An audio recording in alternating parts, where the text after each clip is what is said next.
Most people would find it ridiculous to walk away from a budding musical career right at the pinnacle of success.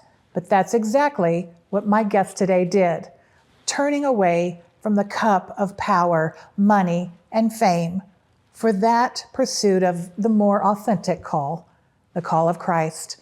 Today, my guests, Tim and Tabitha Wiseman, are here to share with us what it really looks like to move among the broken and to heal and bind up their wounds.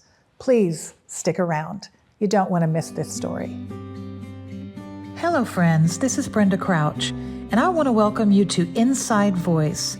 For the next 30 minutes, we'll share secrets, stories, and insights about what drives your everyday decisions. This is your safe place to unfold the mysteries that speak to path and purpose. They are simple yet profound. So take a seat at the table and welcome to Inside Voice.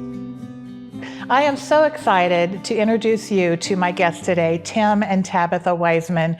Thank you so much for being here. Thank you for having us. Thank you. Well, the reason I'm excited to have you right here in our home is to talk about this beautiful story that's unfolding in your lives, how God has used you. He's taken you from an amazing background in music, but he's using both of you in such wonderful ways in a variety of ministries through Tim Wiseman Ministries. Tell us a little bit about what's happening in East Texas right now. Sure. Thank you again for having us and hosting us here in your home, beautiful home. Thank you. We started a ministry about 22 years ago to help people that were in some kind of broken condition that are struggling with life-controlling issues, whether that's homelessness, poverty, or drug addiction, or whatever it might be. Yeah. And really, Brenda, the aim was never to do this. Really, for my life, I set out with going into music, and I wanted to be a music minister, and Right. and doing some other things. Had these stars of trying to be a rock star or whatever in music, But God knew that eventually I was going to hit a time or season in my life where I'd experienced brokenness. Mm-hmm. And God used that brokenness, as Romans 8:28 says, all things work together. Well, he used that brokenness and worked that together in my life to call me to a ministry that I never dreamed that I would be a part of. And it is truly an honor to work with the people that we work with. But it's been quite an amazing journey. It's been tremendous steps of faith, but God has been faithful, and we're so excited to share that. Amazing. I can relate to you so much because you don't know this about me, but I grew up, I sang on a platform at 2 years old. Oh, wow. Came from a musical family, and I remember a day, most of my life, when I thought, I can't imagine even living without music. It was my identity, really.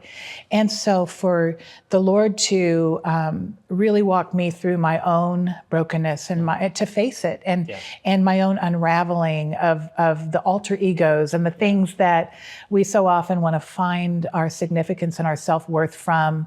But God is so faithful. Yes. Oftentimes what looks like pain and looks like hardship is really his love and his mercy for us, because he's going to walk us through that to get to the real gold. So tell us a little bit. Well, I want to mention though, that you were, your band, you called it White Chocolate. Is that right? Because it was kind of some funky jazz gospel. Is that right? It was a nickname that was given to us, because of our style. Yes. And we inherited it, but it followed us around, and I love it. Kind of actually matched our personalities pretty well. Yeah.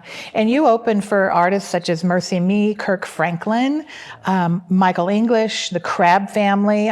That's pretty amazing when you think about where you could have stayed, and yet what you chose to set down.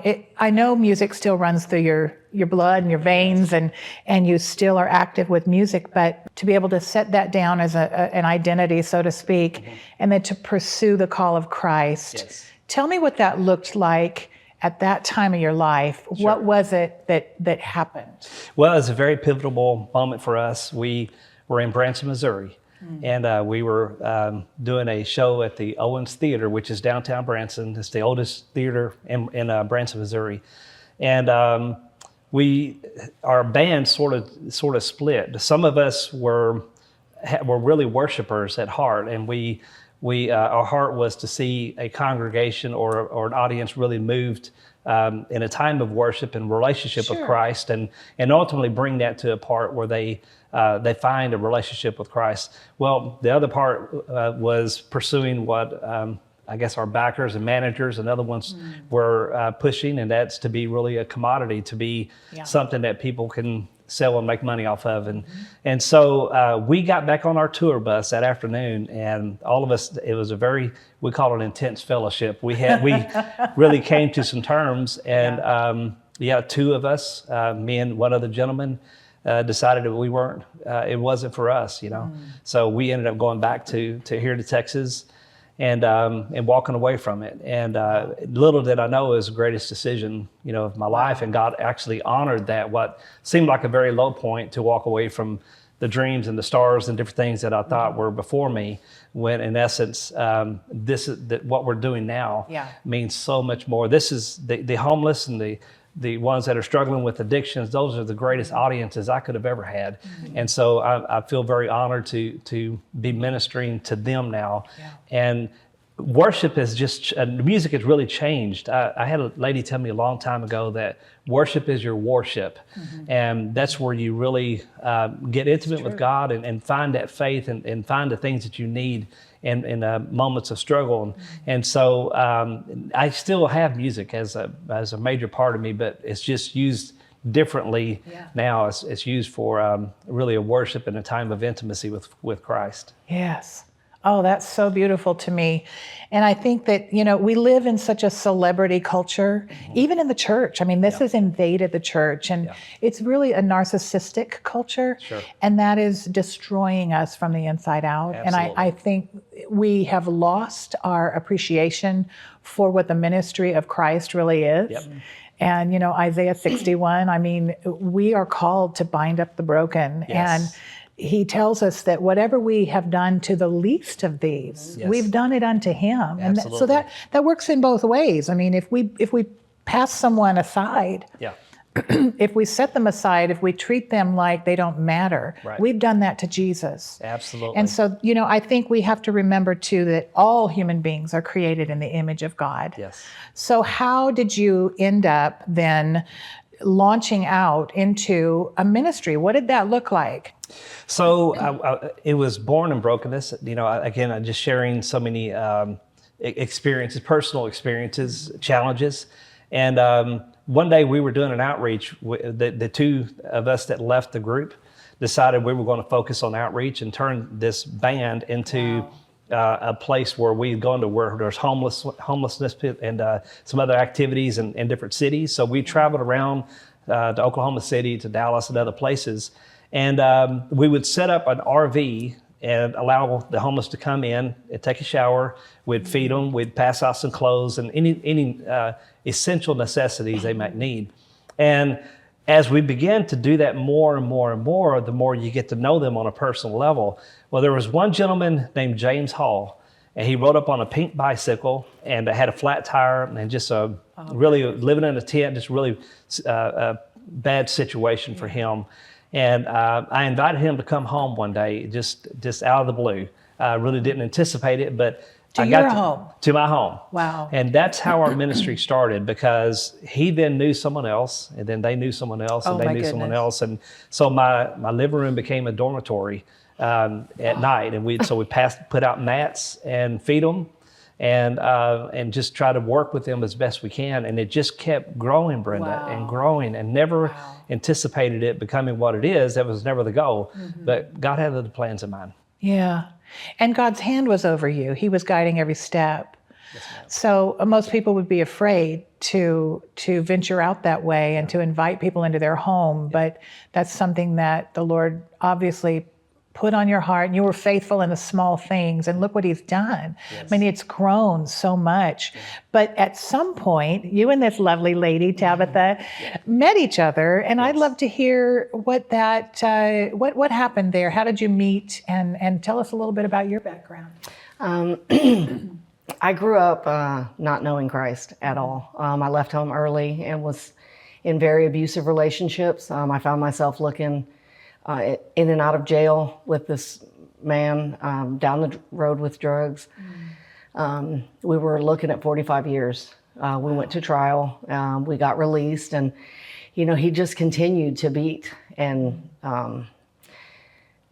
abuse mentally, physically. Finally, I left. The court put me into a program down in Houston, where I'm from, and it changed my life. The church there actually did. We started doing a Saturday, church, and I changed my life. I found a man, I got married, and had 2 beautiful children. Very early on, he died of brain cancer. Oh, I'm so sorry. And so I was left alone with 2 kids and lost. And that was the lowest, is when I reached out to Christ. He sent me on a 7-year journey, work and, just my kids. I was interested in healing. I had so much trauma. I met Tim. We began a friendship at work. And I left there, and Tim always continued reaching out, and was there something he could help you with? And through the church that I was involved with, I met with Tim to try and get our youth involved with his ministry. And we started seeing each other through ministry for the children. And what a joy to be loved by someone and seen by someone who has the love of Christ in them. That's a different kind of love. Yeah. At the same time she was coming into our life, our ministry was moving from just helping men to then helping women and children and families. And so we had secured a facility to do that, but did not have the leadership for it yet. Oh my goodness. And so, so it's amazing how God, his timing even in our relationship and ultimately in our marriage, work together. So now we're a team helping, over 300 people that are actually residents and multi-thousands of people that get fed and clothed every year.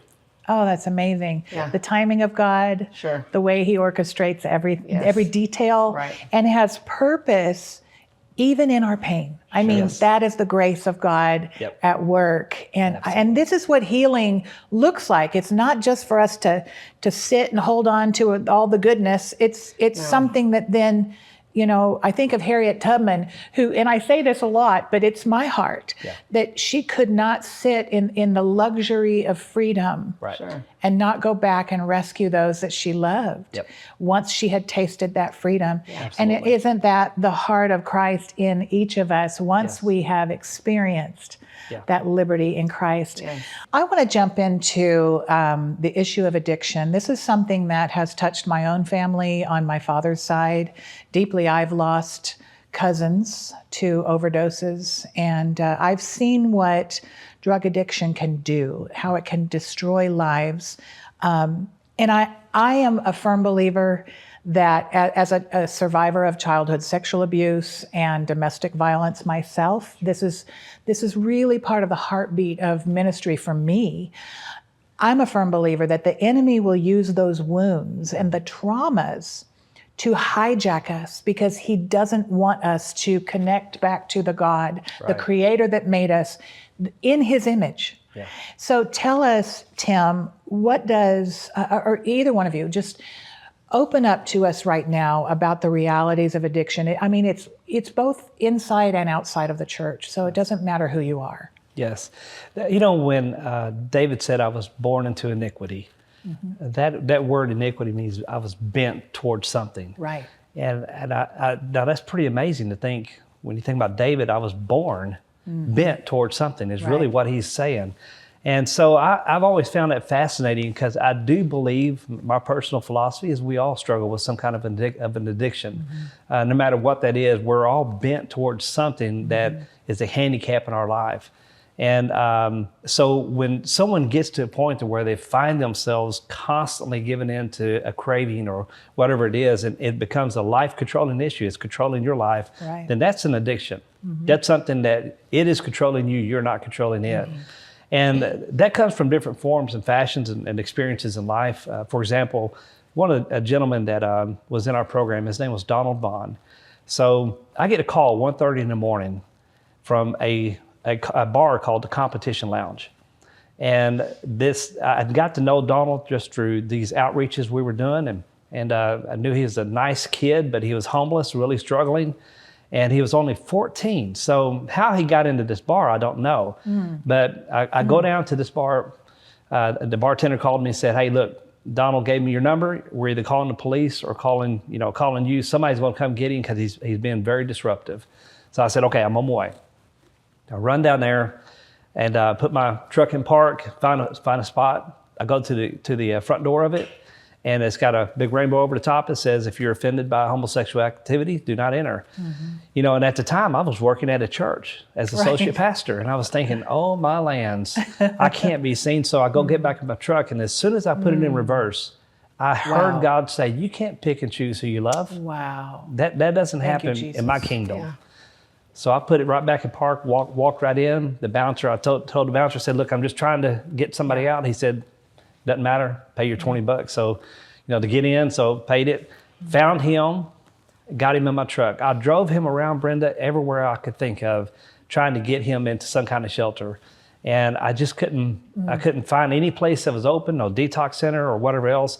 By the time I ended up at a grocery store parking lot, I was crying. I was emotional about it because I knew if I just let him out, somebody would take full advantage of him. Bringing him home, I thought, man, I'd leave my home vulnerable with two young boys, So I didn't know what to do. So as I'm starting to think and pray, I look at him, and to me, imaginary or whatever you might want to say, it's like he turned into Christ, and how I treated him in that moment is how I'm treating Jesus. And so I made that my mind. That scripture says, "When I was a stranger, you took me in." Yeah. He was a stranger to me. I knew him just simply as an acquaintance, but I took him home and really began to work with him. And as I began to hear his story and why he was struggling with meth, why he was struggling with alcohol, well, he began to get raped by his dad. And one day when he went to school, the school nurse pulled him in and said, "Man, what's going on with you? You're physically, something is not right." They could tell. And he told on his dad. Cops showed up, they arrested him. But what was sad about it all is his mom didn't believe him and kicked him out. Yeah. So here he common. is. That's so common. So what does he turn to? He didn't know what to do. Right. So here he is, homeless teenager on the street, and turns to all these different influences and people that are out there. Yeah. And he turned into addiction. Thank God he allowed us to have a formal relationship with him and help him for many years. And to this day, he's doing very well. Wow. And so we praise God for that. But addiction comes, I don't think people just wake up one day and think, I want something that's going to control my life. I agree. It's normally pointed back to something that happened to them. There's the pain that comes from buried trauma. Yes. It's the things that we haven't faced. We run from our pain. We are in a culture that says, to fake it till you make it, right. And we don't like the hard work of having to face our fears and our pain, and then we bury those things alive, and then we give power to them. Yes. They are the thing that's driving us. Yes. And we all have it. You said something, I read this in an interview that you did, and you said the most common addiction is yourself. Yes. And it's probably the hardest to overcome. Yeah. And isn't that really the root of where the enemy takes us? And he comes to kill, steal, and destroy. Yes. So what an amazing story to be able to show how God not only used your obedience, but then he protected you in the process. And that's something that I think, wouldn't you say, Tim, that it requires walking in the wisdom of the Holy Spirit, because each situation might be a little bit different? Right. Absolutely. And matter of fact, Tabitha and I were talking just a couple nights ago, and she made a statement to me that was very profound. She had struggled with alcohol and some different things, and I want you to share a little bit about this, because she said, what I was addicted to was pain. Yeah. Yeah. So tell us about that. I think it's not knowing that there's anything else. And so, like you said, Satan, I believe he starts young, and that's why these Yes. things happen as to children, because there's such a calling on their lives. And some of us don't know how to deal with that, or that there is another way.